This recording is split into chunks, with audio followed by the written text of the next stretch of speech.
welcome back to Chloe Jonathan and Co.'s YouTube channel. Today we're going to talk about hanging different textiles on poles. Sometimes we can't afford those really beautiful lined and interline curtains, but we do need something for our windows and doors, just to add that extra little bit of flourish into our homes. So we do offer a range of different textiles, vintage textiles, on our website, including kanthas and blankets, woven woolen blankets. We have saris and Suzanis. It's pretty endless, and they are all so gorgeous and work so well as curtains. They are so useful for curtains, they're useful for upholstery, they're the best fabrics for all sorts of things that you could do around your home. Today we're going to show you how you can use the woven blankets and the kanthas and the sanis to create a space that looks beautiful but also is functional, whether it's to create some privacy, whether it's to create a little bit more warmth in a drafty room, or just to create a nice corner of your room. We also offer a variety of poles to choose from. So you can choose from our black 19mm poles, you can choose from our antique brass ones, which come with rings, or you can choose from our polished brass ones, which don't come with rings. Poles that I would recommend for any sort of curtain would probably be ones with rings, unless you have a channel, which is through your textile. So the rings look like this, and they have a little clip on the end so that when you're hanging your kantha or Suzani, it's super easy.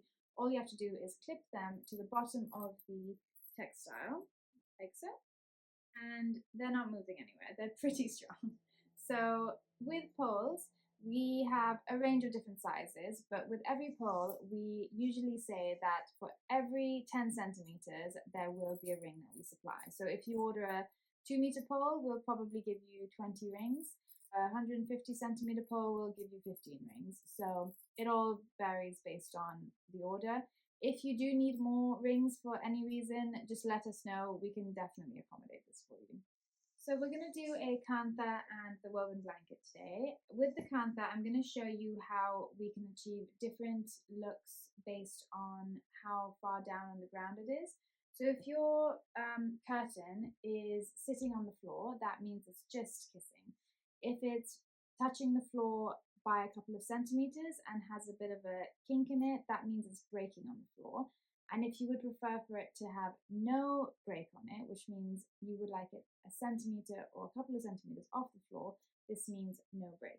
When we're doing our curtains, I may mention whether I would like a break on my curtains or not. So this is what I mean when I talk about that. Obviously, we are working with fabrics that are all different sizes. So in order to combat having the desired length that we want, we may have to fold over the blanket so that it creates a sort of mini pelmet or mini feature to the windows. I'll show you now on a door that we have how I achieve the desired length that I want by folding over my textile, and how that can be a really beautiful feature. The pole has arrived and you fit it, and as I said before, we do a ring for every 10 centimeters of pole. So this particular one has 8 rings on it, so that means it's an 80 centimeter pole. So we already know what our width is. Now with a curtain, we want a little bit of fullness, which is why when we're ordering a pole, we want it to be a little bit smaller than the kantha. It doesn't necessarily have to be, but it just means that when it's closed, you've got that really beautiful sort of wave coming through it. When measuring a pole, you can do many different things. What I usually do is I take the frame that I definitely want to cover, and I add on anywhere from 5 centimeters to 20 centimeters over, just so that I have a really nice stacking position for where my curtains are going to sit. In this case, I have kept one ring on this side of the bracket and no ring on this side, because it's going to be a single right-hand curtain. I've strategically put all my rings to this side.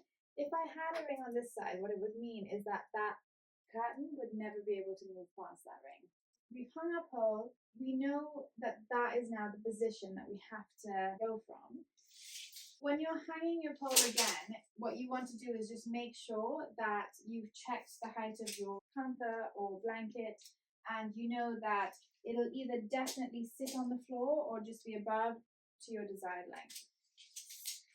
So now we go from top of the clip to the floor, and that is 198 centimeters. Now I want my blanket to sit about 3 to 4 centimeters on the carpet, so I'm going to allow for 205 on the overall drop, and then I can adjust it when I'm clipping them as to whether I want it to go lower or higher. I've decided that this is the blanket that I'm going to go for. I have measured the length of it, and it's a little bit longer than 205. So all I've done, which has made a really beautiful addition to the design, is folded the blanket over. Now, when I hang it, it will have a tassel end at the top of it, which I think will be really beautiful. I folded it in exactly the position I want. It may move, it is fabric. You can't hold it always, but I know that that is roughly about 30 centimeters. I can just, yes, roughly 30 centimeters. And now I'm going to try and hold it into this position and hook at, I'm going to clip them on every sort of 10-15 centimeters just to keep it even along. So I know that I have 8 of these. I'm going to start at the very end and then make sure that this is on the end of the next one and evenly space out these rings.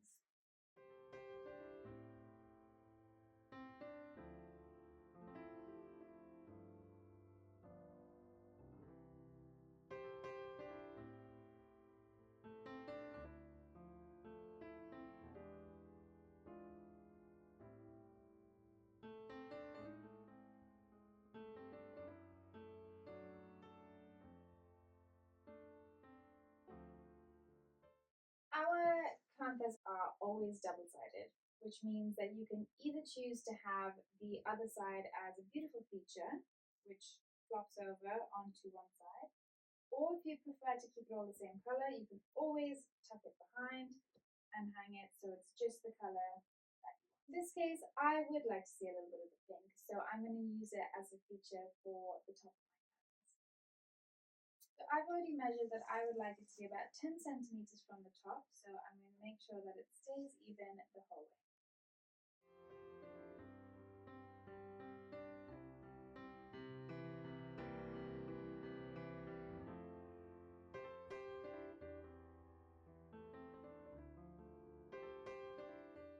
We've just dressed our curtains. I have them about 1 centimeter or 2 centimeters off the floor. For those who like their curtains just sitting above the floor, it's always easier to get a Hoover under there. This is a second option for you, and we've got a little bit of pink peeping out from the back, and it's such a gorgeous curtain for this door. It's got a little bit of fullness, so when you're just dragging it across, just make sure that it evenly sits in its pleats. And you've got a gorgeous new curtain covering your door. Obviously, as you measure on the floor, it's maybe that when you've got it on the floor, it's all perfect, you've measured it all out, and then you come up here and it's all a bit wonky. Don't worry, that is what the clips are for.